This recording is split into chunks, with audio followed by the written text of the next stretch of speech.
Alors donc, sur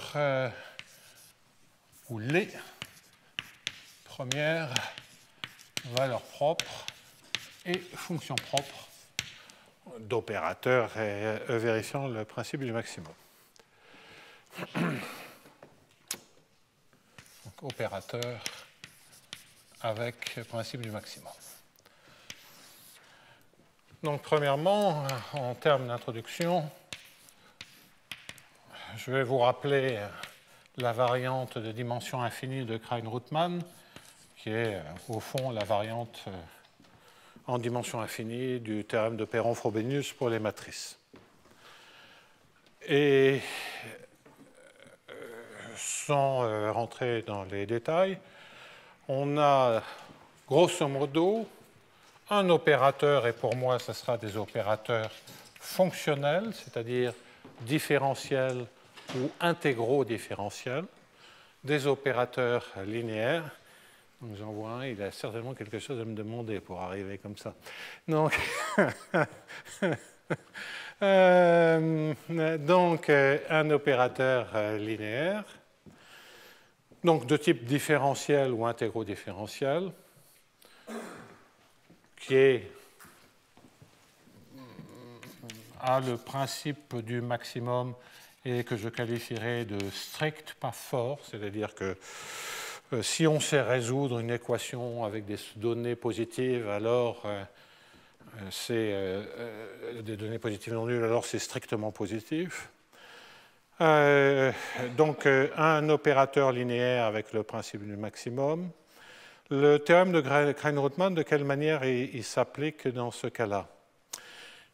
Il s'applique si on sait que A-1 ou une résolvante, donc l'opérateur va être positif au sens où A-1 ou A plus lambda fois l'identité moins 1 existe dès que lambda est positif ou nul, et strictement positif, pardon. Donc, le théorème de Krein-Rootman demande à ce qu'on ait la compacité de cet objet. Ça, on est en dimension infinie, donc à pouvoir créer une fonction propre, une valeur propre, avoir de la compacité quelque part, ça peut se comprendre. Il demande une deuxième chose pour avoir l'existence et l'unicité à la fois d'une première valeur propre et d'une première fonction propre.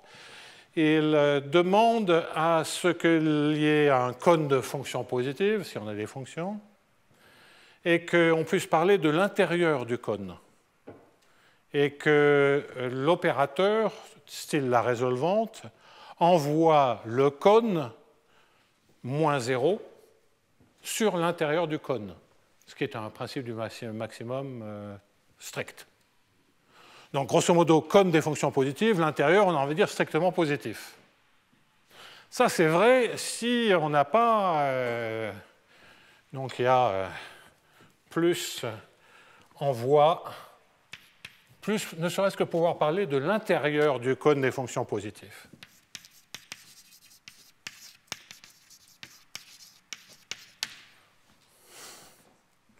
Et ça pose des petits problèmes.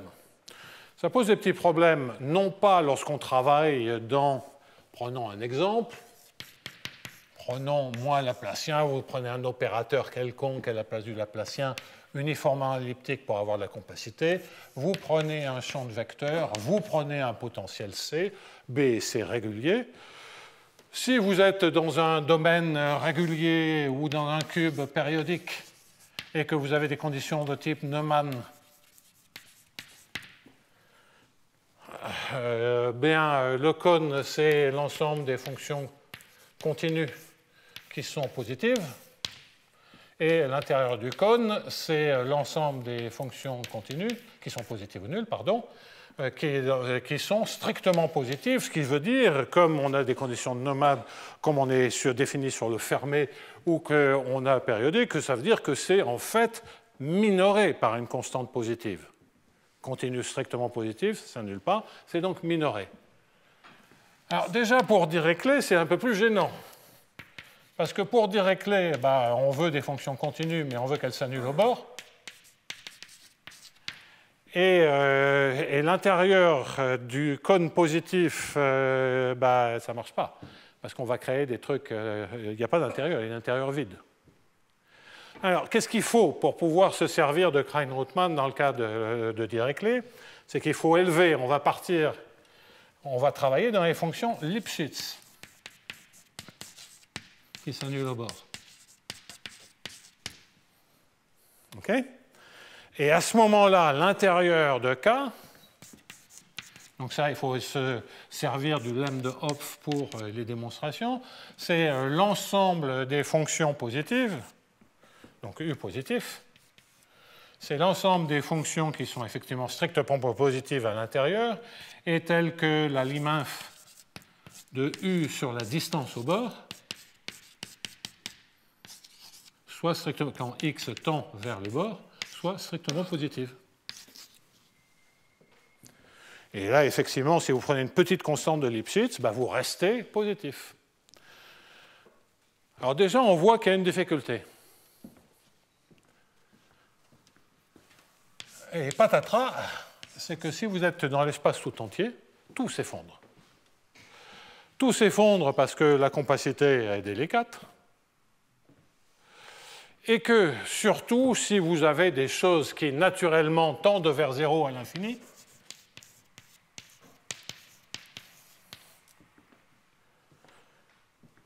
vous avez un problème, l'intérieur va être vide, sauf si vous êtes capable de comprendre extrêmement précisément le comportement à l'infini. Et vous allez remplacer la distance au bord par le comportement à l'infini. Bon, inutile de vous dire que dans la plupart de situations pour des opérateurs comme ça, on ne connaît pas suffisamment précisément le comportement à l'infini. Et donc, Krein-Rootman, on ne peut pas s'en servir. Alors ça, c'est pour le Laplacien. Si en plus vous prenez un opérateur intégro-différentiel à la place du Laplacien, vous avez en plus le problème de la compacité. Donc on est quand même très mal barré. Donc je me suis rendu compte qu'il y avait un trou dans la raquette. Il y a quelque chose qui manque. Et je ne m'en suis pas rendu compte tout seul, parce qu'évidemment, les trous dans la raquette, on s'en aperçoit que lorsque quelqu'un vous envoie une balle. Bon.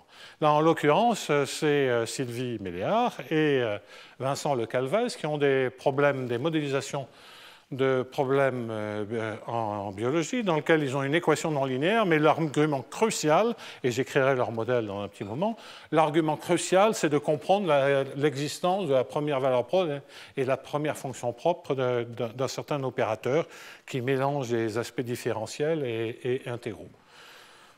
Donc, Vincent a été capable de faire résoudre explicitement un cas particulier. Sylvie dit « je ne comprends rien, pourquoi c'est spécial comme ça ?» Il n'y a pas des résultats. Je dis « oh, bah si, mais si ». Puis après, je me suis dit « non, merde, on ne sait rien du tout ». Et donc ça vient de là. Alors, c'est une très longue histoire. En fait, ça pourrait faire la moitié d'un cours au Collège de France. Hein, donc, je vais faire que égratigner la surface. Et je vais en fait piquer dans mon stock d'astuces dans 3 ou 4 endroits différents pour vous raconter des choses. Auparavant, il faudrait quand même conclure, c'est que lorsqu'on est dans les bons cas, que la résolvante est compacte et qu'elle envoie K dans l'intérieur de K. Alors, c'est quoi la conclusion? Il serait quand même peut-être temps que je le dise. C'est qu'il existe un unique lambda 1 qui est en fait positif ou nul,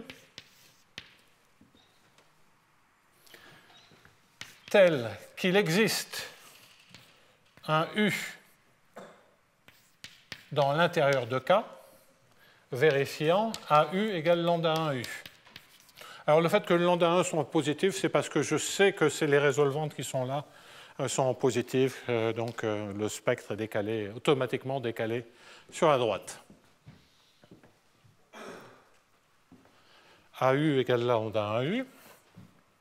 Et de plus, U est unique à une constante multiplicative près.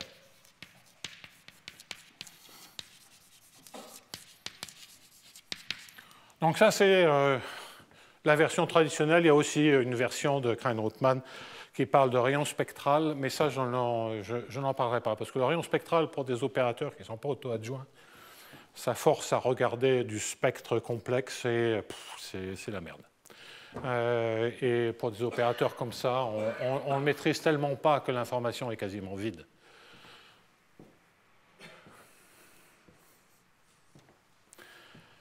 Alors, en fait, une petite remarque dont je me suis servi il y a longtemps,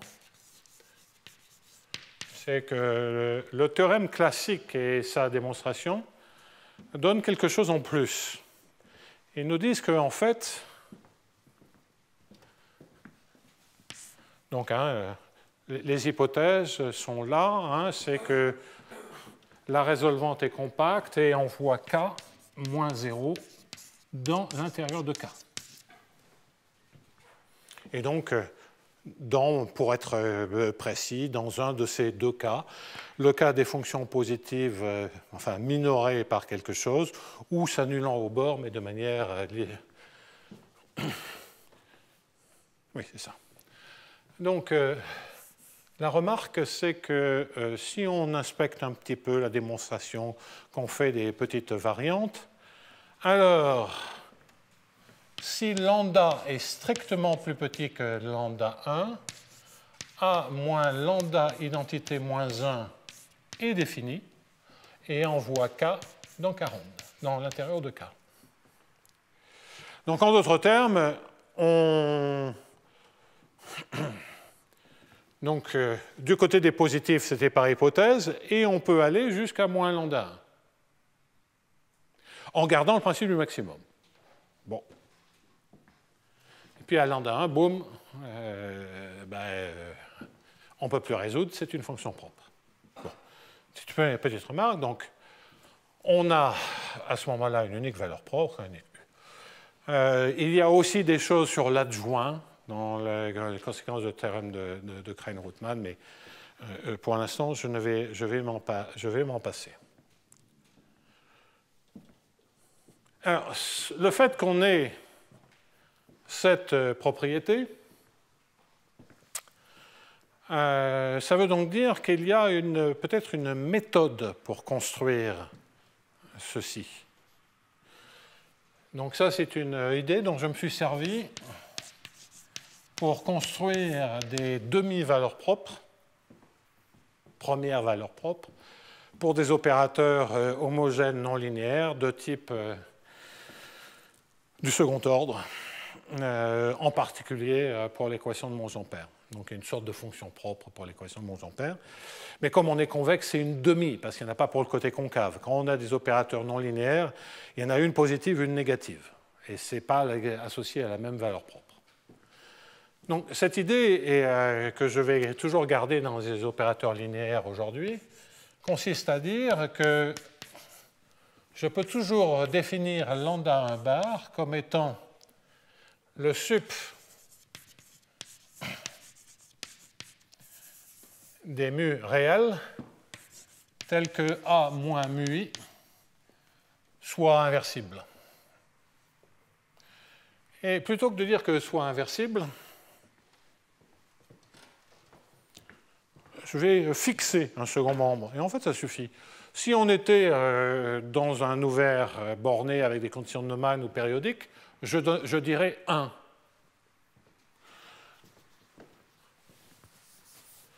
C'est qu'il existe U, qui à ce moment-là est unique, vérifiant AU moins lambda U est égal à un certain H, où U est dans K, en fait même dans K ronde, et H est typiquement, dans le premier exemple, c'est la fonction 1, et dans le deuxième exemple, à savoir Dirichlet, c'est la distance au bord. Donc des fonctions qui sont caractéristiques d'être dans l'intérieur de K.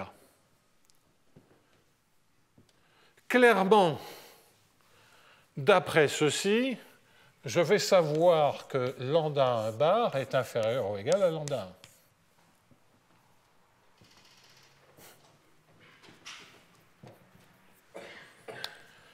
En fait, de manière très générale, on peut se convaincre que lambda 1 bar est égal à lambda 1. Même si, de fait,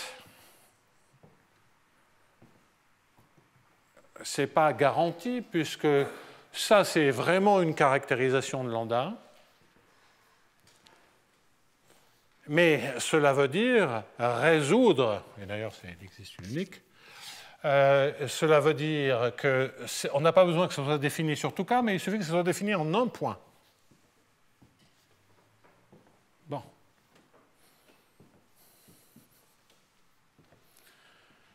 Alors, de quoi ça vient, ça?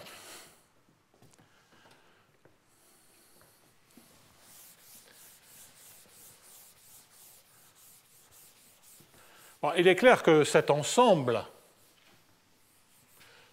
est clairement un ouvert.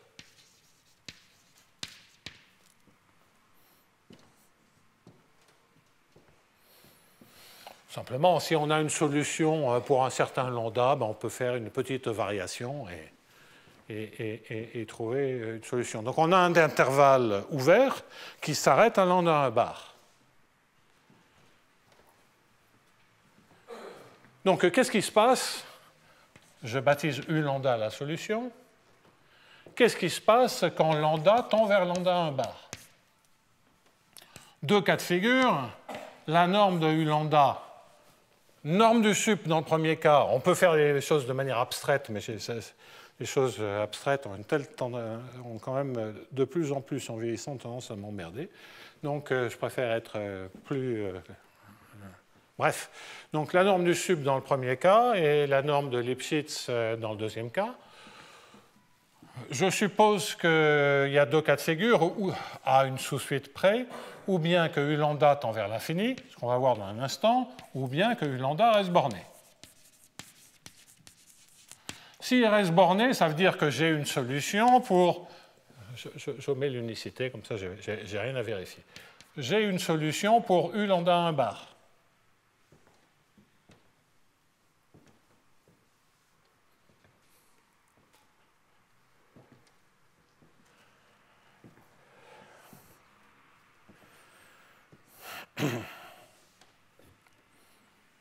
Mais c'est un ouvert, donc je peux aller au-delà.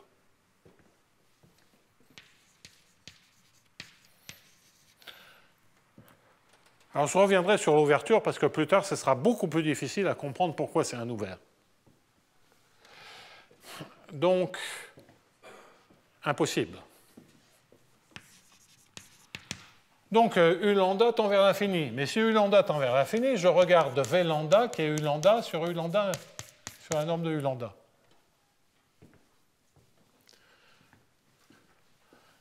Ben, ça vérifie à V lambda moins lambda V lambda égale H sur V lambda, sur U lambda.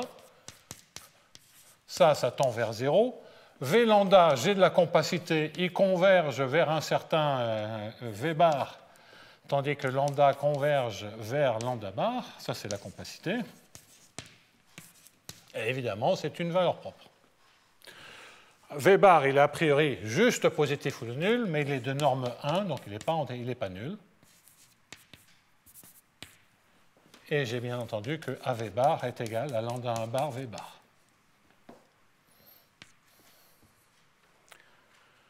OK? Donc ça, c'est positif ou nul.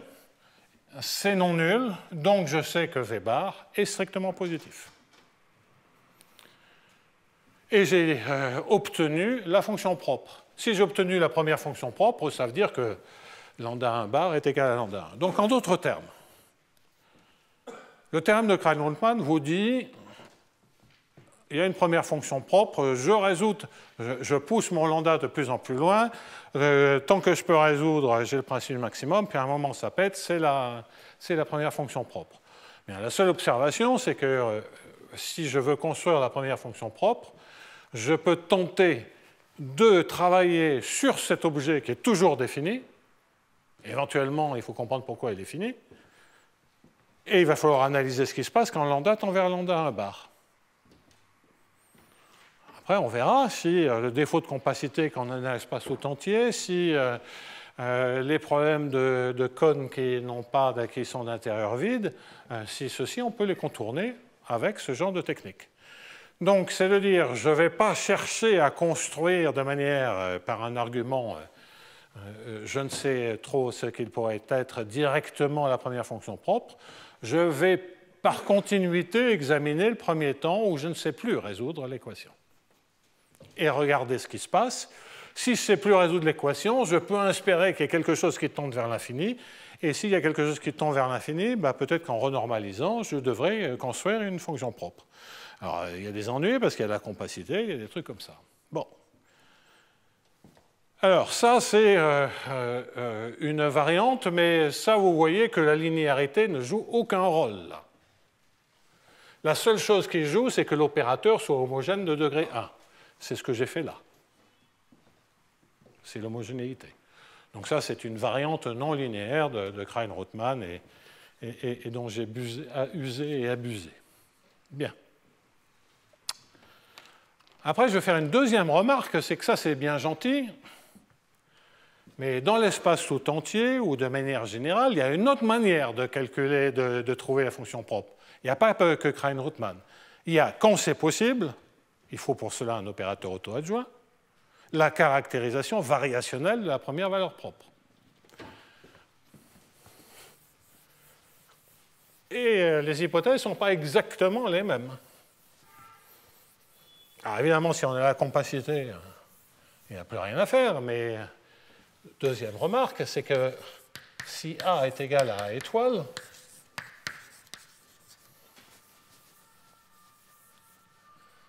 donc en d'autres termes, dans l'exemple que je prenais, si B est égal à 0, donc c'est vraiment du moins laplacien, et ça en général pour les opérateurs Schrödinger on l'appelle V et pas C, mais enfin c'est le C tout à l'heure.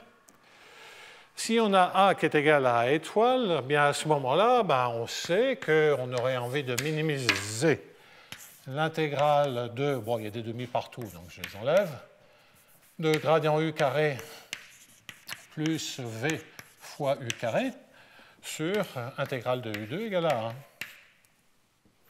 Et ça caractérise la première valeur propre si elle existe. On ne voit pas tout de suite le rapport. Oui, c'est normal que le rapport ne soit pas évident, parce que une telle caractérisation, c'est vrai pour un opérateur auto-adjoint, ça n'a rien à voir avec le principe du maximum.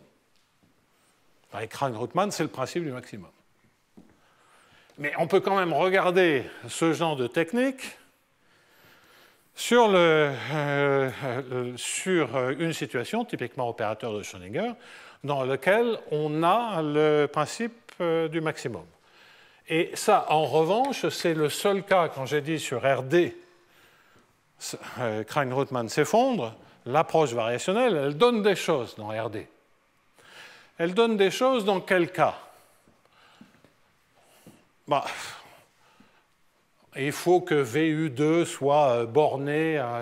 Il faut pouvoir contrôler l'intégrale de VU2 dès que l'on contrôle la norme U dans L2.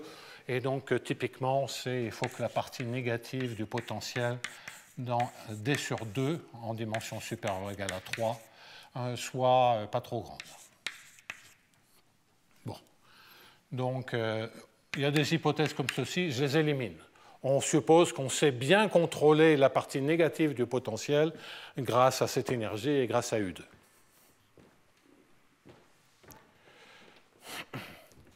Bien entendu, si V tend vers l'infini à l'infini,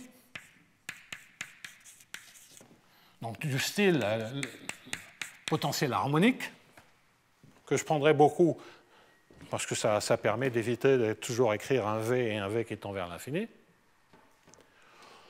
Bon, là, on a toute la compacité qu'on veut, parce qu'on a la compacité locale grâce au gradient carré, et on a de la compacité à l'infini, puisqu'on contrôle les queues de norme L2 grâce au potentiel qui tend vers l'infini. Et donc, OK, il existe une unique fonction propre, valeur propre. Fonction et valeur propre. Bien connu, aucune difficulté.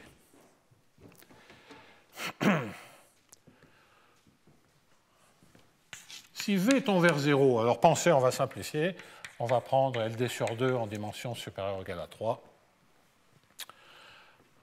Si V tend vers 0, ben, il y a un critère qui assure qu'il existe, et à ce moment-là, elle est unique, etc., c'est de dire que cet infimum, que j'ai aussi envie d'appeler lambda 1, mais on va appeler lambda 1 tilde, je réserve lambda 1 au fait que j'ai une fonction propre, eh bien, dans ce cas-là, j'ai une bonne condition qui est lambda 1 tilde strictement négatif. Alors ça, c'est ultra classique.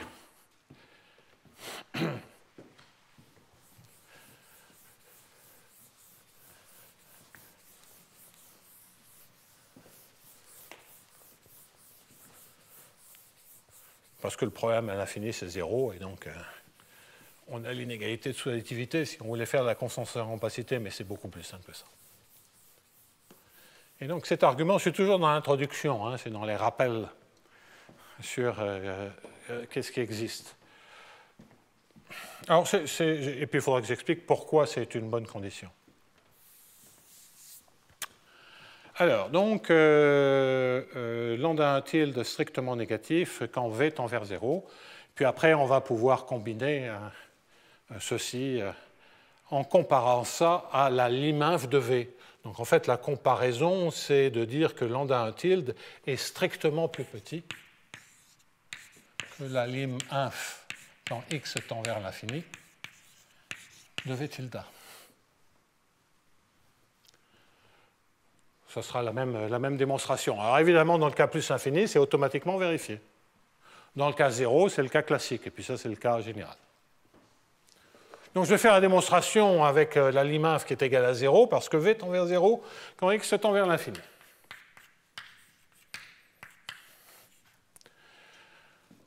Bon, alors si vous prenez une suite minimisante, UN,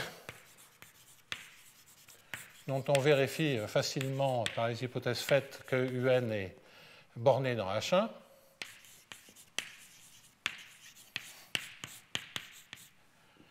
et vous extrayez une sous-suite, UN, qui converge faiblement dans H1 vers U, et dans L2 log fortement, grâce à la compacité.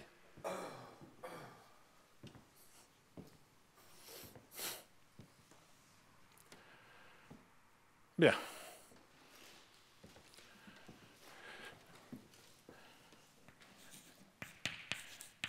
Si U est égal à 0, s'il ne reste plus rien, qu'est-ce que ça veut dire? Ça veut dire que comme la norme L2 est égale à 0, toute la masse a foutu le camp à l'infini. Localement, il ne reste rien. Ben, si U est égal à 0, l'intégrale de VUN carré tend vers 0, parce que UN carré converge localement vers 0, et V à l'infini est nul. Et donc, l'intégrale, la lim-inf de l'intégrale de gradient UN carré plus VUN carré, qui est d'ailleurs une limite puisque c'est une suite minimisante et qui est égale à lambda 1 bar, c'est la somme d'un truc qui est positif ou nul et d'un truc qui tend vers 0. Donc c'est positif ou nul, contradiction. Bon. Donc en fait, la limite est non nulle.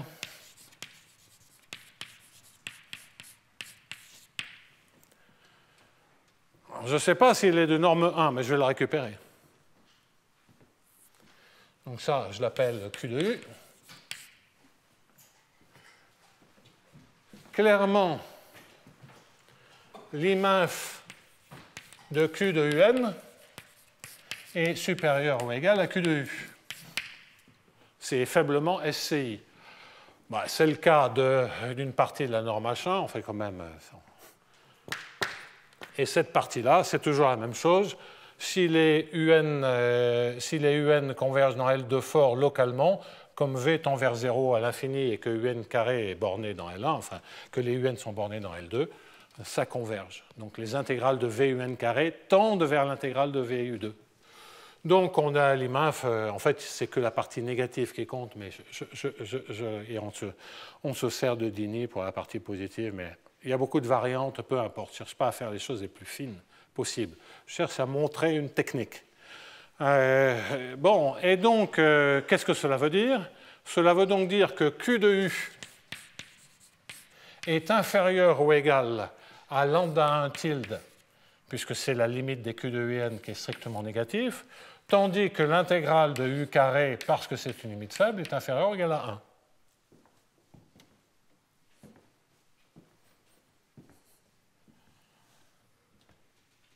Et en fait, c'est obligé d'être de norme 1, parce que si l'intégrale de U2 était plus petit que 1, ben, je créerais U tilde qui est U divisé par la norme dans L2, et j'aurai que Q de U tilde est égal à 1 sur U en norme L2 au carré Q de U. Et ça, c'est plus grand que 1, puisque l'intégrale de U carré est plus petit que 1. Donc ça, c'est plus grand que 1. Et ça, c'est plus petit qu'un truc négatif. Donc ça serait strictement plus petit que Q de U, qui est lui-même inférieur à lambda tilde, et j'aurai une contradiction avec la définition de lambda tilde.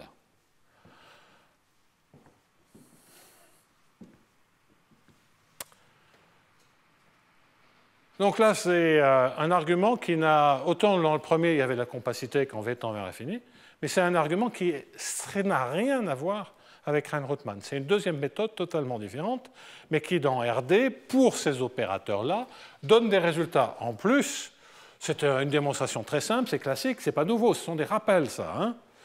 Donc après, on peut faire infiniment de variantes pour quel potentiel, quelle classe on peut, mais la technique de démonstration est toujours la même. Bon. Donc l'idée, c'est qu'on a des solutions approchées, mais UN. C'est des suites minimiseurs, ça peut être des minimiseurs à epsilon près. Hein. Et j'essaie de passer la limite dedans. Comme tout à l'heure, j'avais aussi des solutions approchées. Les U lambda divisés par la norme de U lambda, c'est des solutions approchées. Donc en fait, ce n'est pas tant dans les hypothèses, les théorèmes d'abstrait que le lien se fait, c'est dans l'idée, au fond, il faut pouvoir passer à la limite sur des problèmes approchés, dans les deux cas. Et ça n'a plus rien à voir avec des hypothèses abstraites, ça va être un travail cas par cas, ou classe de cas par cas, pour comprendre pourquoi on peut passer à la limite. Je vais y revenir dans un instant. Parce que pour l'instant, les solutions approchées, elles ne se ressemblent pas. On va travailler un peu dessus. Alors, donc, on a un point de minimum, très bien. On a donc une première valeur propre, fonction propre, les unicités, c'est des arguments. Vous verrez un argument bien plus général qui s'applique à tout ça pour l'unicité plus tard. Donc il existe une unique fonction valeur propre. Alors pourquoi est-ce un bon résultat? Alors, le mieux, c'est d'introduire un paramètre devant le V ou devant le gradient U carré, comme ça je suis sûr d'avoir un signe. Donc tout ce que je viens de dire nous dit que si je prends lambda 1 fois C, qui est l'infimum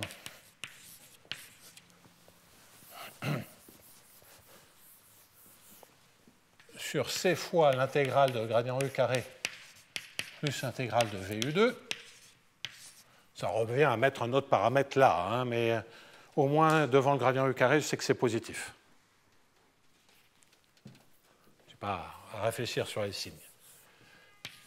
Donc c'est positif. L'argument que je viens de donner, évidemment, s'applique et dit que ceci est une condition suffisante pour qu'il existe une première fonction propre. Par rapport à C, qu'est-ce que l'on a? On a une fonction qui est croissante. Pas forcément strictement croissante. En fait, il est facile de se convaincre qu'elle est identiquement nulle, parce que ça, c'est toujours négatif ou nul. Si V dans LV, si V tend vers 0 à l'infini, Ça, c'est toujours négatif ou nul.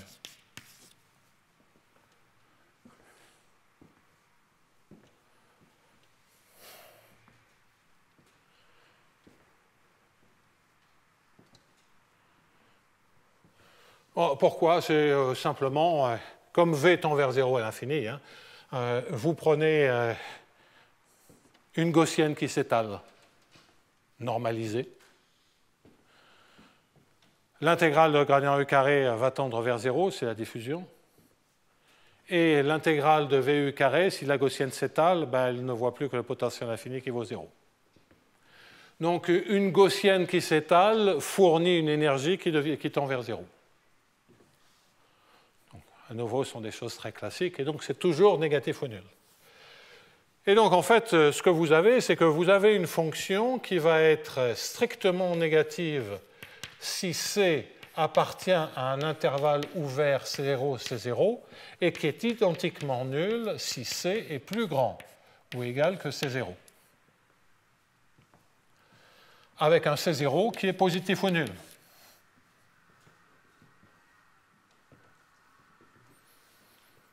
Parce qu'il peut se faire, ben, prenez un potentiel qui est positif ou nul, que ce soit toujours positif ou nul.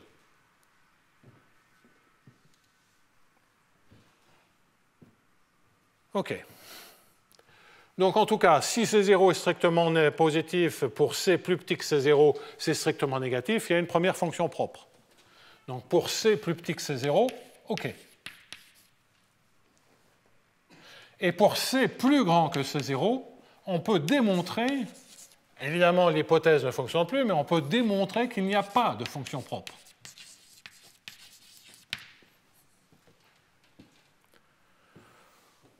C'est pas très compliqué.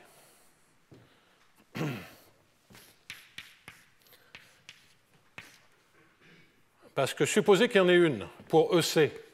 Ça veut dire qu'on a un U tel que EC de U est égal à 0. Ben, EC de U, c'est quand même EC0 de U plus C moins C0 intégrale de gradient U carré. Ça vaut 0. Ça, c'est positif ou nul. Et ça, c'est positif ou nul. Donc, tout doit être nul. Et donc, ça veut dire que l'intégrale de gradient U carré vaut 0. Pas possible. U égale à 0, donc fini. Alors, il n'y a que le cas qui est infiniment plus délicat, du C égale C0. Donc là, c'est pile la limite. Est-ce qu'il peut y avoir une fonction propre ou pas? Alors là, il y a des théorèmes. Si le V est dans LD sur 2, qu'on est en dimension supérieure ou égale à 3, pour C égale C0, il ne peut pas y avoir de solution. Ça veut dire une première valeur propre nulle. Hein. Donc si V est dans LD sur 2, dans ce cas particulier, en dimension supérieure ou égale à 3, alors ça, c'est des vieux résultats, très fins, de Hagmann et puis plus tard, il y a pas des résultats de Barry Simon là-dessus, qui disent qu'on ne peut pas avoir une fonction propre. Elle est obligée elle ne peut pas tendre vers 0, elle ne peut pas être de carré intégrable. Ce n'est pas compatible, ce genre de comportement. Donc vous pouvez penser en termes d'analyse du comportement à l'infini, ce n'est pas compatible avec une fonction propre dans L2. Donc là, c'est beaucoup plus fin et ce n'est pas généralisable, dans le sens où ça dépend vraiment du Laplacien, ça dépend vraiment d'une analyse fine de l'opérateur.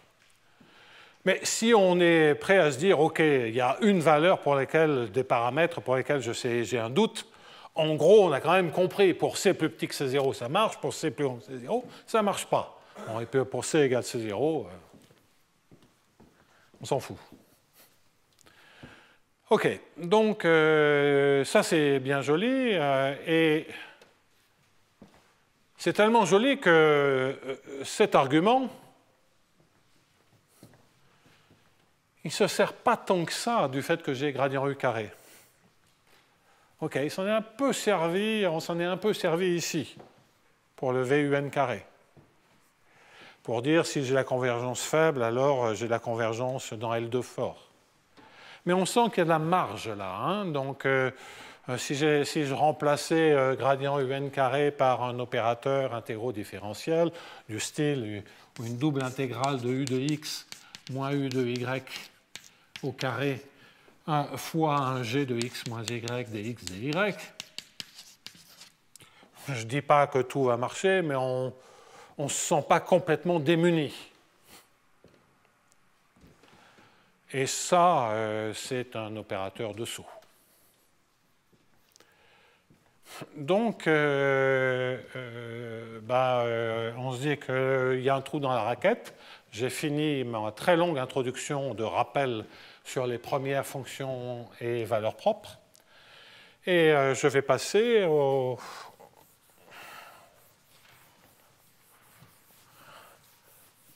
à essayer de... Bon, je vais regarder deux cas pour qu'on se...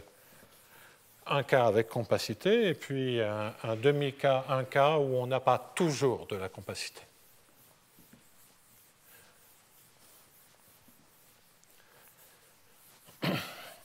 Étant donné que c'est le cas sans compacité qui m'a été posé par Sylvie et Vincent. Alors, donc, moins laplacien plus B gradient plus C.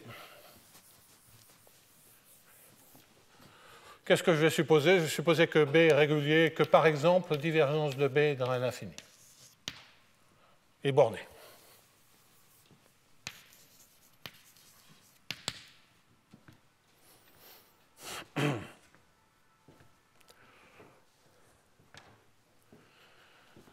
Bon. Alors, la première question que l'on peut se poser, c'est que on est dans RD, on voudrait trouver une solution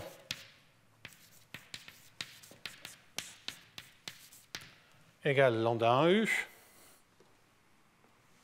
avec U strictement positif, et puis qui sera régulier parce que tout est régulier.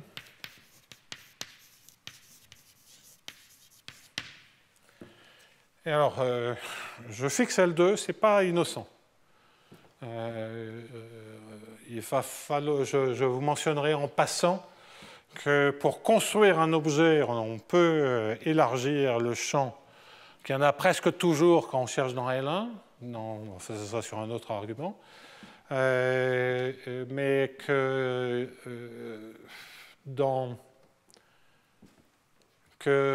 les hypothèses seront plus faibles si on travaille dans des LP pour P grandissant. Mais il y a des risques de perdre l'unicité. Bon, donc là, je n'ai pas le temps de parler de tout ça, c'est pour ça que je parlais d'un cours entier là-dessus. Et je vais me concentrer sur le cas L2 qui va avoir l'avantage, dans les bonnes situations, d'assurer l'unicité. Parce qu'on va pouvoir faire de la dualité. Donc un U strictement positif dans L2, ça veut dire qu'il tend vers 0 à l'infini. Tout est régulier, B et C sont réguliers. Bien.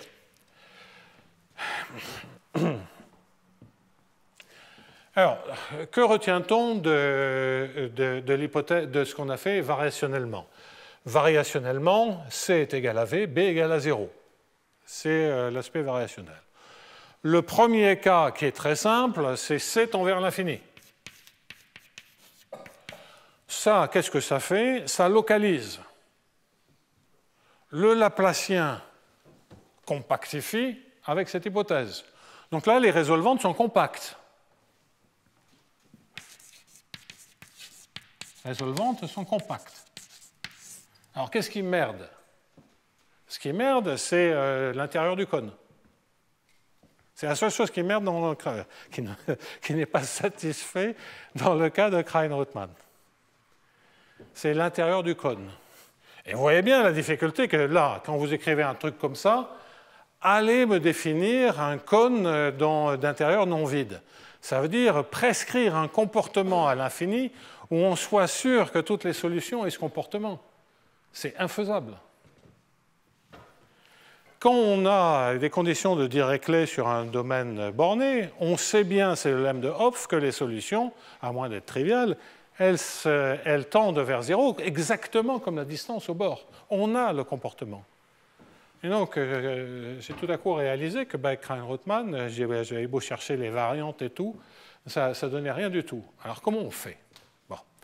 Alors, ce qu'on fait, c'est, on va faire ça à la main, hein, et il n'y a pas de théorie abstraite.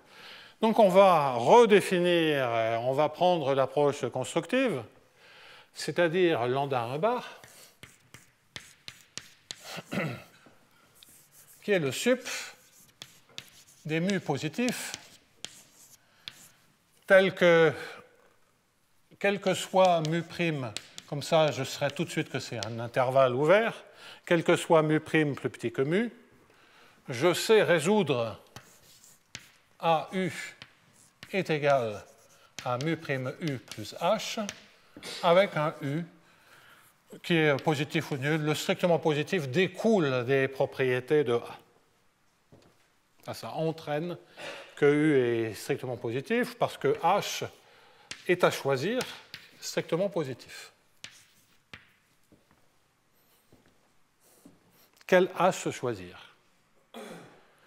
Dans les cas précédents, on avait vu que c'était dans le premier type de situation la fonction 1.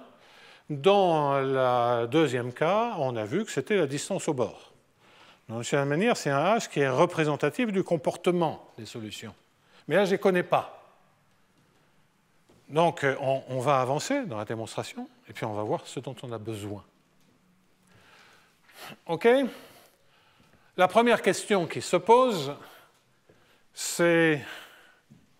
Oui, j'aurais dû dire, si C tend vers plus infini, tout étant régulier, qu'il y a un théorème qui est valable pour A et pour A étoile, à savoir qu'il existe un unique couple lambda U valeur et fonction propre. Dans le sens où il existe un unique lambda tel qu'il existe une fonction propre de signée et que pour ce lambda-là, la fonction propre est unique à une constante multiplicative près. C'est vrai pour A et c'est vrai pour A étoile. A étoile, c'est exactement le même opérateur, hein, à ceci près que pour A étoile, vous changez B en moins B et C est changé en C moins divergence B. Okay? Donc c'est fondamentalement les mêmes opérateurs. J'ai supposé que la divergence était bornée et que C tendait vers l'infini. OK. Donc la première question que je peux et que je dois me poser, c'est pourquoi ce sup est fini. Après tout, il pourrait se faire qu'on peut tout le temps résoudre. Miracle. C'est peu crédible. Mais il faut quand même comprendre ceci. Donc, est-ce que lambda 1 bar, première question, est-ce que lambda 1 bar est fini? Bon. Alors ça, c'est un fait général. Lambda 1 bar, on sent bien que il est... Normalement, c'est la première valeur propre et on a le principe du maximum jusqu'à la première valeur propre. Donc, au-delà de la première valeur propre, on doit s'attendre à avoir des objets pour A ou pour A étoile. Comme je connais la bonne réponse, ça sera sur A étoile, tels que A étoile psi moins un certain mu psi soit négatif ou nul, alors que psi est strictement positif. Parce que sinon, ça voudrait dire que quand même, on sait résoudre avec un certain h pour un mu arbitrairement grand. Donc il y a quelque part, à un moment donné, où je ne peux pas avoir, où je peux espérer. Alors ça il faut vérifier que c'est vrai, ça. Alors ça, c'est pas très compliqué si C tend vers l'infini, sinon il faut un peu plus travailler. Mais si C tend vers l'infini, vous pouvez prendre à peu près tout ce que vous voulez. Hein. Donc, prenez par exemple les puissances moins racine de 1 plus norme d'x2. Prenez ça pour psi.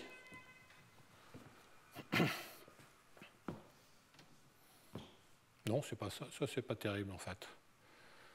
Ou alors il faut que j'aille regarder le signe. Ouais, en fait, si ça va, je pense que ça va. Sinon, il faut que je mette une puissance plus petite que 1,5. Bon, on va voir. Bon, si je mets un delta devant, je suis sûr que ça marche.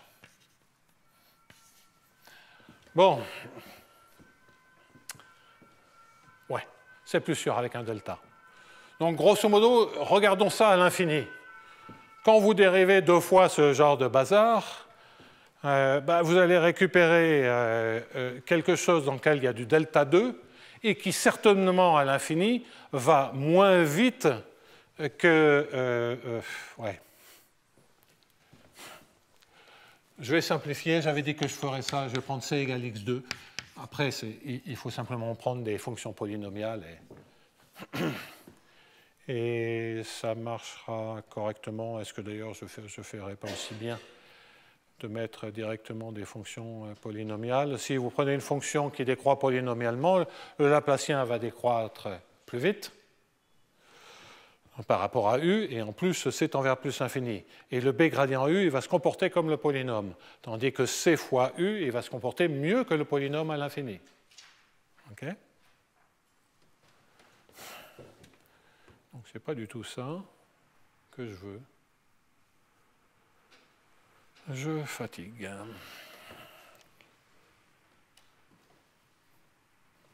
On va voir ce dont j'ai besoin dans un instant.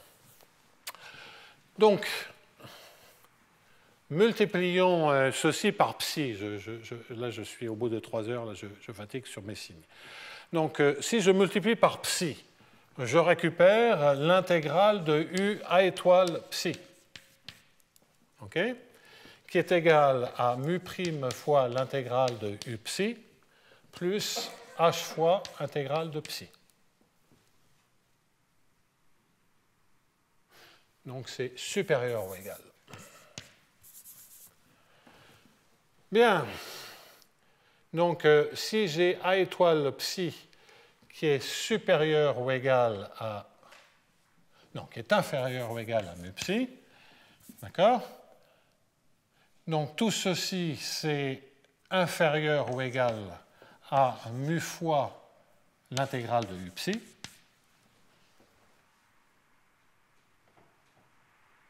Non. J'ai vraiment un problème sur les signes, là, pardonnez-moi. Je vais y arriver. Donc, ceci est a étoile psi est inférieur ou égal à ceci. Et donc, je vais avoir... Oh là là, mais ce n'est pas du tout ça. Donc, inférieur, supérieur ou égal.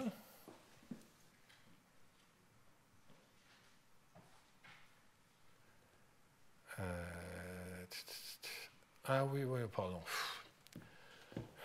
Inférieur, donc supérieur. Si c'est... Je m'en sors pas. Inférieur ou égal. Voilà, c'est ça. Mu moins mu prime intégrale de u psi. Donc, va être inférieur ou égal, c'est cette inégalité-là. A étoile est supérieur à mu psi, c'est ça. Et ça, c'est ce que je vais obtenir par une majoration. Va être inférieur à intégrale de abs psi. U est positif, psi est positif, ça c'est positif. Intégrale de a psi, c'est positif.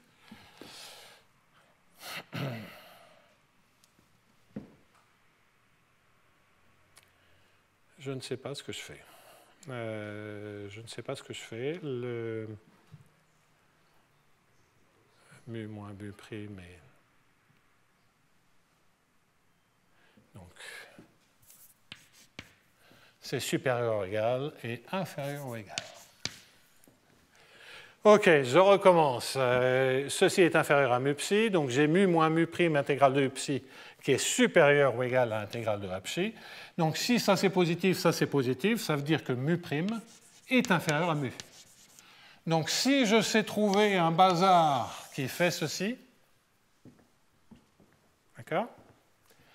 Si je sais trouver un bazar qui fait ceci, à ce moment-là, j'en déduis que dès que j'ai une solution comme cela, mu prime est inférieur à mu. Et donc, qu'est-ce que ça veut dire?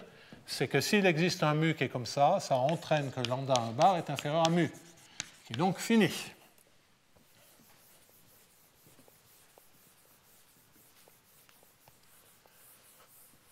Alors, je reprends maintenant mon polynôme avec c qui est tend vers l'infini, si je ne veux pas prendre c qui est de la forme x2.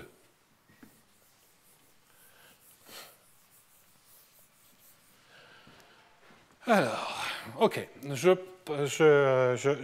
regarde ceci. Mon polynôme, je le prends donc à l'infini en 1 sur xm. Le Laplacien, ça me fait du 1 sur xm plus 2. Ça me fait du 1 sur xm plus 1 qui est au plus multiplié comme divergence est bornée et que je suppose que B est Lipschitz, j'aurais dû le dire avant. Ça me rajoute un x, donc je suis au niveau de 1 sur xm. Mais Cu, c'est du 1 sur xm que multiplie C qui tend vers plus infini. Donc qu'est-ce que j'en déduis ?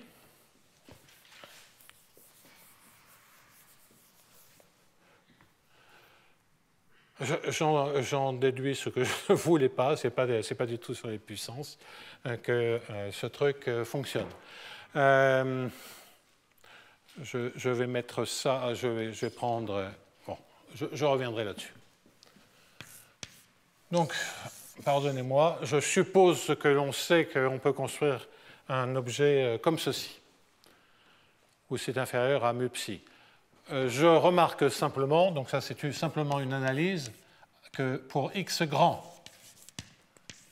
car si vous savez trouver un psi qui vérifie ceci, un psi régulier qui vérifie ceci pour x grand, en prenant un mu éventuellement plus grand, vous savez trouver quelque chose qui vérifie cela pour, sur RD tout entier. Pourquoi ? Parce que si c'est vrai pour x supérieur à R0, pour x plus petit que R0, bien psi est minoré, A étoile psi est majoré. Donc vous prenez une constante, C0, qui est minorée par l'inf de psi sur la boule de rayon R0. Et donc vous avez une inégalité qui à ce moment-là est vraie en prenant un nouveau mu qui est le maximum de mu et de C0. Donc construire un psi comme ceci, ce n'est rien d'autre que de regarder le comportement à l'infini.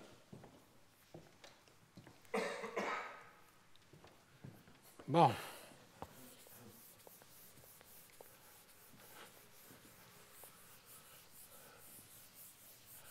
Alors, il faut plus se servir du Laplacien, donc ça, je mets ça de côté. Ça sera plus simple dans le cas intégro-différentiel, on comprendra bien d'où ça sort. Si j'ai le temps, c'est beaucoup plus simple à mettre en place. Bon, de manière générale, ce n'est pas difficile de se convaincre que si simplement en rajoutant un terme du premier ordre, on pouvait résoudre des Laplaciens avec une constante, avec le mauvais signe de la constante de U, quelle que soit la valeur de la constante, on se doute bien que ça, ce n'est pas possible. Donc c'est trivial si B est égal à 0, on ne sait pas résoudre dès que lambda est... On ne peut pas résoudre, et le B ne change évidemment rien à l'affaire. L'argument général, c'est de construire un objet comme ceci. Je n'en dis pas plus maintenant. OK. Ce n'est pas un super exemple, ça, mais bon, peu importe. On continue en disant qu'est-ce que je peux faire, qu'est-ce que je peux dire quand donc lambda 1 bar est fini. Donc ça, c'est le premier point. Deuxième point, qu'est-ce qui se passe quand lambda tend vers lambda 1 bar? Alors, donc, il y a le premier cas qui consiste à dire U lambda, je construis la démonstration au fur et à mesure. Si U lambda reste borné, qu'est-ce qui se passe? Parce que l'ouverture, j'en ai pas trop parlé pour l'instant. Si U lambda reste borné,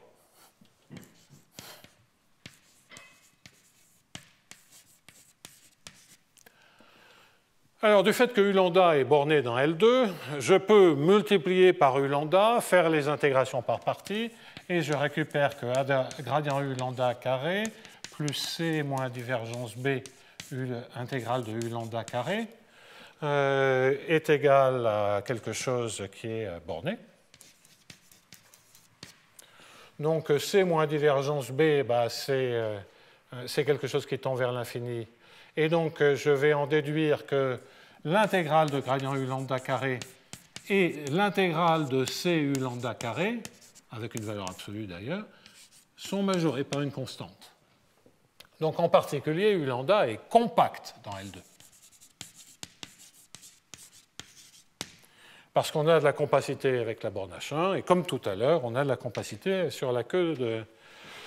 On a une équation elliptique, donc c'est borné dans tous les espaces que vous voulez. Donc je peux passer à la limite,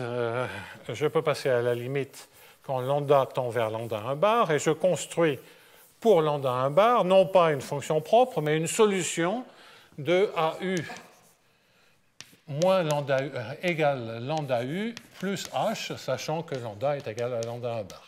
Et que normalement, je ne peux plus résoudre après. Donc, ce que je voudrais, c'est pouvoir pousser un peu plus loin.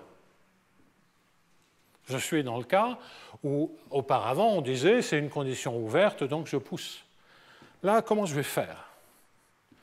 Alors, ce que je vais faire, et c'est là où on va commencer à voir ce que H vérifie, c'est je vais supposer que U est inférieur à C fois H. Supposons ça. Alors, je vais pouvoir construire une sursolution pour un mu qui est plus grand que lambda. Donc, vous voyez que ça ne nécessite pas de connaître un comportement précis de U à l'infini, mais ça nécessite d'avoir une estimation par-dessus du comportement. Et c'est ça qui va suffire. Donc, U est inférieur à C fois H. Eh bien, je vais donc en déduire que si je prends AU, il est certainement supérieur ou égal, et je vais forcer un lambda plus delta, et puis je vais mettre une constante devant le U, m fois U, lambda plus delta m fois U, plus m fois h. D'accord? Donc c'est ça, c'est cette inégalité que je voudrais obtenir. Ça me dira que j'ai une sursolution du problème en lambda plus delta, ce qui permettra de construire une solution dans un second temps, ce qui donnera une contradiction. Alors, pourquoi c'est vrai ça? Parce que AMU, c'est lambda MU AMU plus MH. Décidément, je fatigue sur à peu près tout, là. Et là, c'est supérieur à H que je veux. Hein, c'est ça que je veux démontrer, plus MH. Donc AMU, c'est ça, et je veux savoir si c'est une solution pour un lambda un peu plus grand. Donc les lambda MU, ils se virent.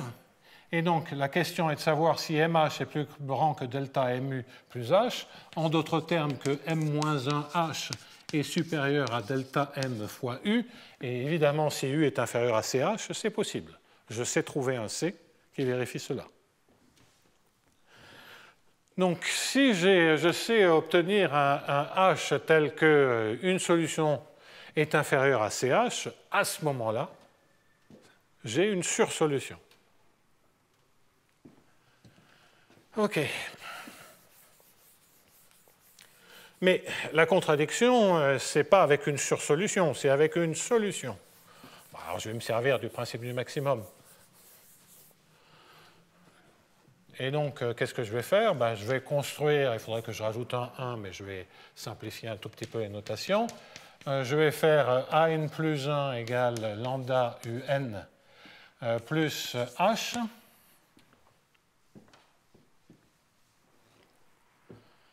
OK.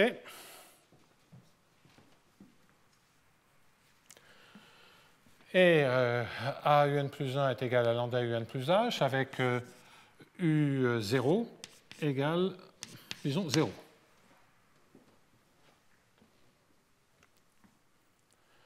OK. Alors ça, c'est un processus croissant. Comme je démarre à part de 0 et que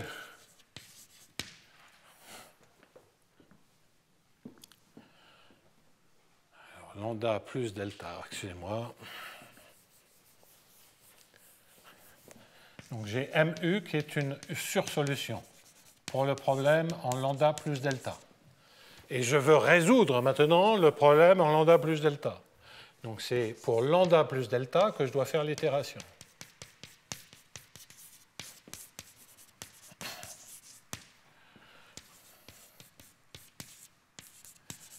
Donc UN est croissante. Comme je démarre de 0, je suis inférieur à U bar. U0 est inférieur à U bar.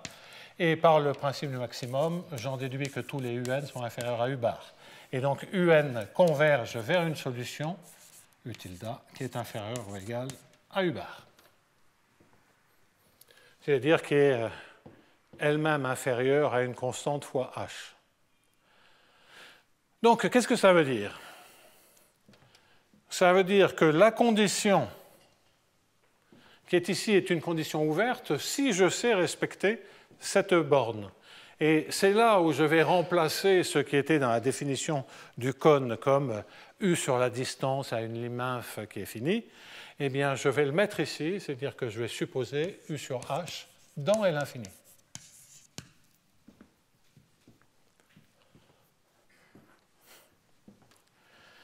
Alors, il y a quand même un petit coup, c'est-à-dire que quand lambda tend vers lambda 1 bar, je sais que les U lambda sur H sont bornés. Ça ne m'assure pas que le U sur H limite est borné. Donc je disais, j'ai un U qui est localement borné. Donc si H est positif, le U il est majoré par C0 fois H. Ça, c'est n'importe quelle fonction positive. Mais pour être sûr que U est inférieur à CH, ben, qu'est-ce qu'il va falloir? Il va falloir que H, ça soit une sursolution à l'infini. De manière bornée, je n'ai pas de problème. Donc, je dois avoir pour un H, AH, qui, je vais demander à ce qu'il soit supérieur à mu H, quel que soit mu fini, mais uniquement pour x grand, le grand pouvant dépendre de mu. C'est uniquement une question de comportement à l'infini. Je ne pourrais pas l'imposer sur RD tout entier, sinon j'aurais une contradiction, la première valeur propre serait plus infinie. C'est uniquement sur le comportement à l'infini. Et là, pour le coup, c'est les arguments que je donnais tout à l'heure avec les puissances, j'ai mélangé les deux constructions. Donc, les arguments sur les puissances s'appliquent facilement, parce que si vous prenez une puissance, 1 sur xm, ça vous fait du 1 sur xm plus 2, ça vous fait du 1 sur xm plus 1 fois du x, c'est du 1 sur xm, et ça vous fait du 1 sur xm fois un c qui est envers l'infini. Donc c'est ça qui est le plus grand, c'est ça qui gagne tout. Donc à l'infini, si je prends h qui est semblable à 1 sur xm, je suis sûr que ça sera vrai pour tous les mu. Mais c'est uniquement à l'infini. Mais ce n'est pas grave, parce que si j'ai ça à l'infini, je vais pouvoir en déduire que U ou une autre solution, je triche un peu, est plus petite que constante fois H, donc je raccourcis, parce que j'ai une sursolution à l'infini, et que U étant borné sur une boule de rayon R0, U est majoré par C fois H. Donc je travaille dans le complémentaire de la boule. Et le fait que j'ai ça m'assure qu'en fait, je n'ai pas atteint la première valeur propre sur le complémentaire de la boule. Donc d'une certaine manière, c'est pour ça que j'ai le droit de comparer. Mais même si je n'ai pas le droit, je peux faire encore autre chose.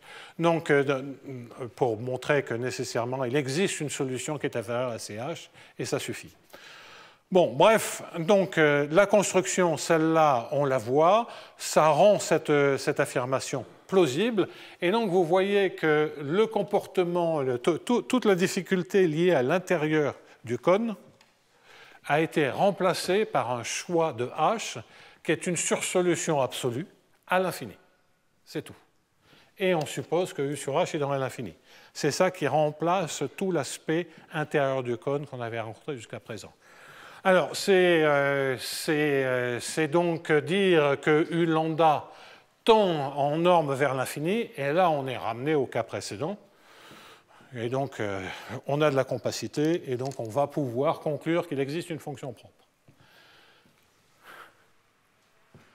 Bon, il est temps malheureusement de conclure, donc je vais essayer d'aller vite. Je voudrais vous parler de l'unicité avec une astuce qui n'est pas à moi, qui est une astuce qui a un sens probabiliste. Hein. Il y a des choses comme ça dans Barry Simon. Mais la personne qui m'a raconté cette astuce, c'est Luc Tartare. Et je m'en suis jamais servi jusqu'à présent. Mais d'autres personnes avaient... C'est une histoire assez amusante, parce que d'autres personnes avaient besoin de ça, et je leur ai dit, regardez, il y a l'astuce de Luc Tartare qui permet de faire ça. Et je ne l'ai pas raconté à une seule personne. Et donc, je l'ai raconté à tout le monde, ce n'était pas à moi de toute façon. Et après, les personnes à qui j'ai raconté une astuce qui n'était pas la mienne se sont battues sur la priorité d'une idée qui, de toute façon, n'était pas à eux. Donc, j'ai toujours trouvé ça extrêmement drôle sur les... Et après, je me suis fait engueuler. Pourquoi tu as raconté ça à d'autres personnes que moi? Donc, ce sont des petites histoires qui montrent que les chercheurs sont des gens comme les autres, avec leur lot de mesquinerie. Donc, cette astuce, quelle est-elle? Alors, premièrement, il y a l'unicité de lambda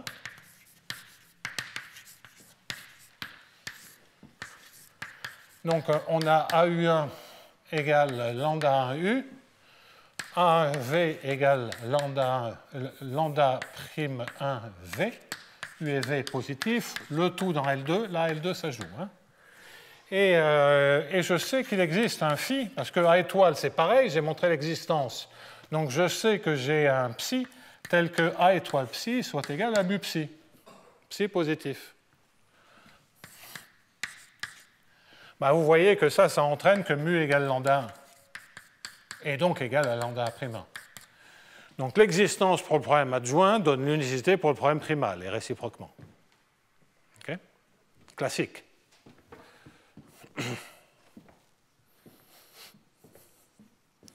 Le noyau de l'opérateur et l'orthogonale de l'image, etc., etc., etc. Donc là, c'est beaucoup plus simple. Donc ça, l'unicité du lambda triviale, une fois qu'on a un résultat d'existence, on n'en parle plus. Oui, c'est égal parce que les intégrales de u psi sont strictement positives, hein, grâce au signe. Parce que sinon, ça voudrait simplement dire que c'est de l'orthogonalité qui est naturelle. Bien. Donc, ça c'est caractérisation de la première valeur propre. L'unicité du U. Donc, j'ai maintenant un lambda 1, et puis j'ai deux solutions U et V. Et donc, l'astuce de Luc Tartare, ça consiste à regarder W égale racine de UV. Il faut y penser. Hein? Bon, il y a des raisons. Hein. En fait, c'est lié à la log concavité, etc. Donc, si vous raisonnez en termes de log, et le log, la transformée de Kolopf là-dessus est très naturel, en log, c'est vraiment tester la convexité. Donc, c'est très simple au niveau d'équations d'Hamilton-Jacobi. C'est moins lumineux sur les équations linéaires. Donc, c'est beaucoup plus simple si je passe au log et je passe à une autre équation. Mais bon, ça, quand Luc m'avait raconté l'astuce, je ne l'avais pas compris. Et je préfère présenter, même s'il y a des raisons plus profondes qui expliquent d'où ça sort, j'aime bien quand même présenter ça. Ça fait nettement plus magie. Mais il n'y a jamais de magie en maths. Hein.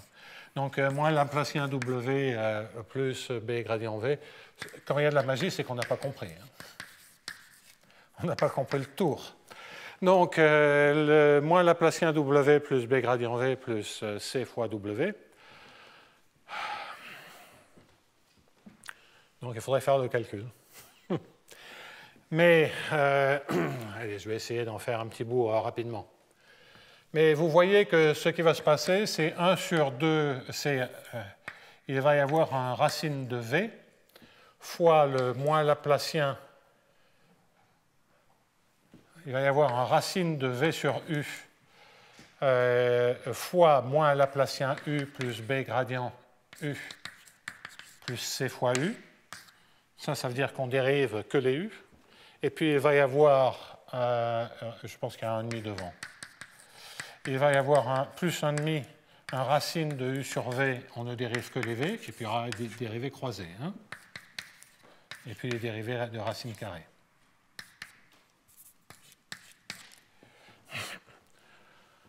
Bon, alors ça fait lambda 1 U. Donc tout ceci fait 1 demi de lambda 1 W, tout ceci fait 1 demi de lambda 1 W, et donc tous plus R, et tout ceci, ça fait lambda 1 W plus R. Alors,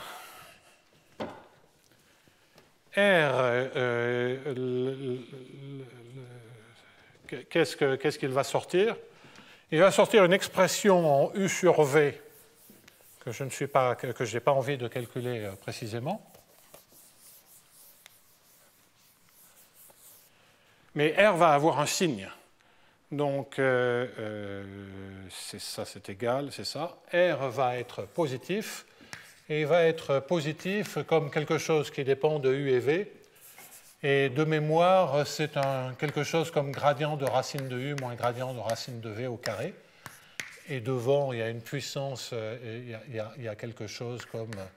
Ça, je dois pouvoir le reconstituer, parce que ça, c'est homogène à U. Et donc, je crois qu'il y a juste un coefficient, c'est 0. Donc, on fait le calcul, on fait ce calcul bestialement, et on trouve une expression comme ceci. Alors, c'est pas ça.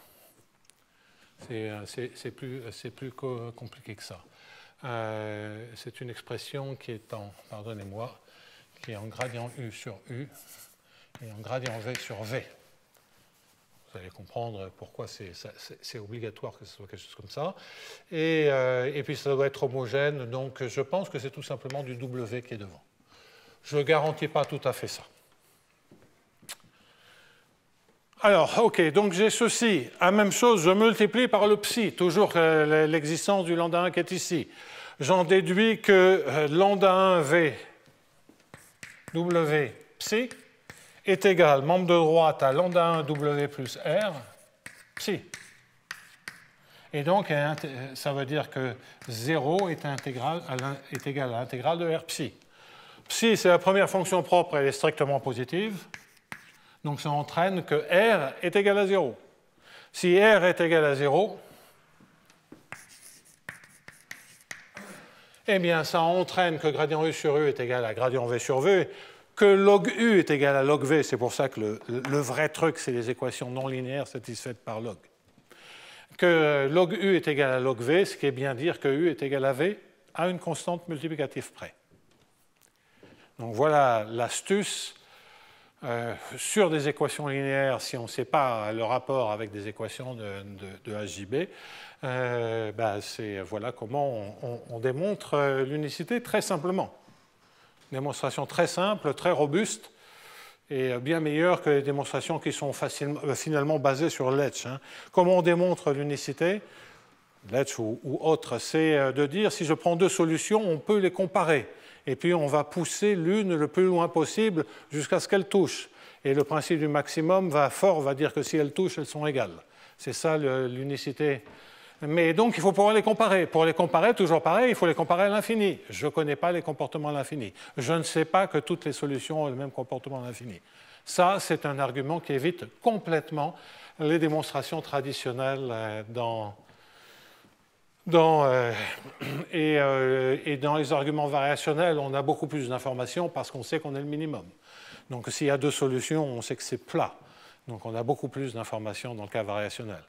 Un mot pour conclure, pour dire que ceci est un argument où on va enlever de la convexité, de la compacité, ce qui permettra d'aborder des opérateurs intégraux différentiels, parce que tout ce que je viens de faire ne nécessite pas tellement un opérateur elliptique. Alors, quelles sont les conditions sur les sauts pour conclure comme à la fin? Ce sont des conditions qu'on a rencontrées comme pour l'ergodicité. Enfin, il y a plein de choses à raconter. Ça, je n'ai pas le temps. Mais le deuxième théorème consiste à dire, un théorème, si lambda 1 bar, maintenant je sais ce que doit être la première valeur propre, si lambda 1 bar est inférieur à la lim inf, quand x tend vers l'infini, de B, de C moins divergence B,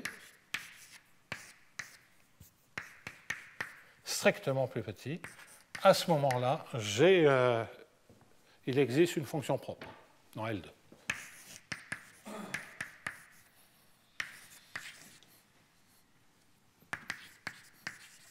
Propre associée à lambda 1 bar. Je conclus j'ai été trop long sur les rappels, mais vous voyez que fondamentalement, je n'ai plus de la compacité à l'infini, mais j'ai quelque chose où, grosso modo, c'est U lambda divisé par la norme L2 de U lambda, c'est mon V lambda, et ça vérifie une équation, quand lambda tend vers lambda 1 bar, ça vérifie un V lambda qui est positif. V lambda, c'est tout mon opérateur, est égal à lambda 1 bar V lambda, plus un epsilon lambda qui tend vers 0. Donc voilà où j'en suis. J'ai un V lambda qui est de norme 1, comme mes suites minimisantes, et qui est presque une fonction propre. Et quel bon signe. Et la question, c'est est-ce que je peux conclure? Vous voyez que si c'était un opérateur auto-adjoint, je pourrais faire le même argument simplement en multipliant par V lambda. Qu'est-ce que je vais dire? Je vais dire que V lambda converge faiblement, en fait, dans H1, parce que ça reste vrai, comme C tend vers l'infini. Enfin, bon. J'essaie d'aller vite, et c'est pire que tout. Il faut que j'arrête. Estimation a priori. Je vais le faire. J'en déduis que l'intégrale de gradient V lambda carré. Le C, je l'intègre par partie, ça fait C moins divergence B. L'intégrale de V lambda carré.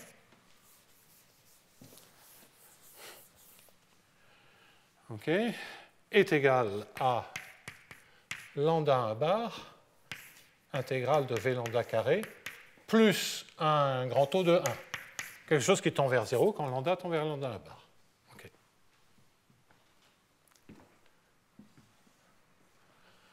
Bon. Lambda 1 bar, il est strictement plus petit que la lim inf, donc cela m'assure, l'intégrale n'est pas là, elle est ici, cela m'assure que tout est borné.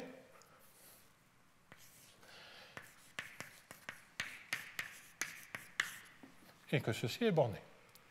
Donc, je peux faire V lambda qui converge faiblement dans H1 vers V et V lambda qui converge fortement dans L de log vers V. Si V est non nul, c'est gagné. J'ai construit ma fonction propre. Donc, le seul cas compliqué, c'est de dire ça tend vers 0. Mais si ça tend vers 0, l'intégrale de C moins divergence B moins lambda 1 bar fois V lambda carré, ceci tend vers 0 localement dans L2, c'est borné dans L2, et ceci à l'infini, c'est strictement positif. Donc la lim inf de ceci est positive ou nulle. En fait, elle est même strictement positive. Elle est supérieure à la différence entre la lim inf et lambda 1 bar fois l'intégrale de V lambda carré. Ça, c'est positif ou nul. Lorsque je fais passer de ceci, c'est quelque chose qui est positif ou nul, et même strictement positif, ça ne peut pas tendre vers 0. Donc V lambda ne tend pas vers 0. Vous voyez que c'est l'analogue de l'argument variationnel. Hein? Et donc, que ça soit parce qu'on a de la compacité et on conclut sur ces solutions rapprochées, ou par un argument variationnel, on construit une première fonction propre. Alors, c'est que le début de l'histoire, parce qu'après, il y a l'unicité, après, le A et le A étoile, ce n'est pas les mêmes hypothèses. Après, il y a le fait que je me suis servi de la norme 2, mais j'aurais pu me multiplier par V lambda à la puissance P. J'aurais 1 sur P divergence B ici, etc., etc., etc. Donc, c'est que le début de l'histoire pour un opérateur elliptique. Et puis après, il y a remplacé un opérateur elliptique par U moins U étoile G, qui est le local plus simple d'opérateur de saut. Et en fait, c'est la question initiale de Vincent et de Sylvie, c'était là-dessus. Et vous voyez tout ce qu'il a fallu comprendre avant d'aborder ce cas-là. Et là aussi, on peut faire une théorie générale. Alors, ils avaient un problème en dimension 1 qui était, je vous l'explique quand même, C0 fois U moins U étoile G. G étant un noyau de probabilité. Vous avez ici un BUX, c'est en dimension 1, plus un X2U. C'est ça l'opérateur.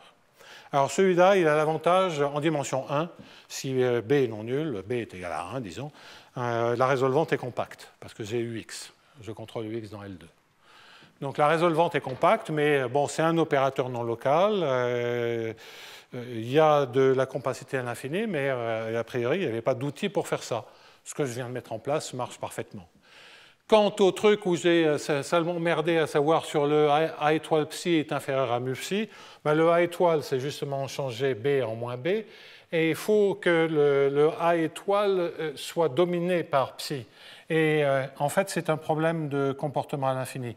Vous voyez que si vous prenez un U qui est qui décroît très très vite à l'infini, et c'est ça qu'il fallait prendre, j'avais juste tout oublié avec le H, je mélangeais avec le H, vous voyez que U étoile G, il est beaucoup plus lent.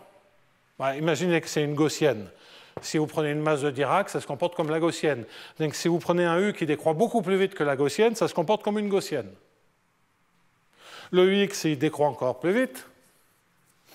Et il décroît essentiellement comme le U, même si c'est beaucoup plus rapide que la gaussienne, un peu moins bien que le U, mais c'est pas très grave, on a de la marge par rapport à la gaussienne. Donc à l'infini, c'est ça qui domine. Si vous prenez un U qui est très très localisé, à support compact par exemple. À support compact, tout est à support compact. Ça, c'est le G. Donc c'est ça qui domine à l'infini, et donc vous pouvez le majorer par un mu psi comme vous voulez. Parce que c'est négatif à l'infini. Donc l'idée, c'est de vraiment chercher des trucs qui sont très très localisés. Bon. Pour la patience, c'est un peu plus compliqué. Mais donc ça assure qu'il existe un lambda, un bar. La construction qui est là, avec la compacité, vous permet de démontrer l'existence et l'unicité. La seule hypothèse qu'il faut pour l'existence, c'est que dans G, le support de G, parce que c'est une mesure de proba, contienne un point à gauche, un point à droite de 0. C'est-à-dire que l'on puisse sauter à gauche ou à droite. Si on ne peut sauter que d'un côté, il ne va pas y avoir d'état propre, parce qu'on va être déporté entièrement d'un côté ou de l'autre. Et quant à l'unicité, il faut que l'idéal engendré par le support de G soit R tout entier. En fait, c'est-à-dire que si je prends support, plus support, plus support, plus support, je peux sommer autant de fois que je veux ces ensembles, c'est R tout entier. Ça, c'est les problèmes de contrôlabilité, j'en dis pas plus. Donc, et ça donne des résultats très généraux d'existence et d'unicité. Donc vous voyez que quand je vous disais qu'il y avait de quoi faire la moitié d'un cours ou un cours là-dessus, c'est probablement vrai. Si j'ai rien d'autre à vous raconter, ben tout ça, ce sera un échauffement. Ça m'étonnerait, mais tout ça, ce sera un échauffement pour le cours de l'an prochain ou une partie du cours de l'an prochain. Je suis en retard, pardonnez-moi, et puis il est temps de s'arrêter et mon marathon s'achève.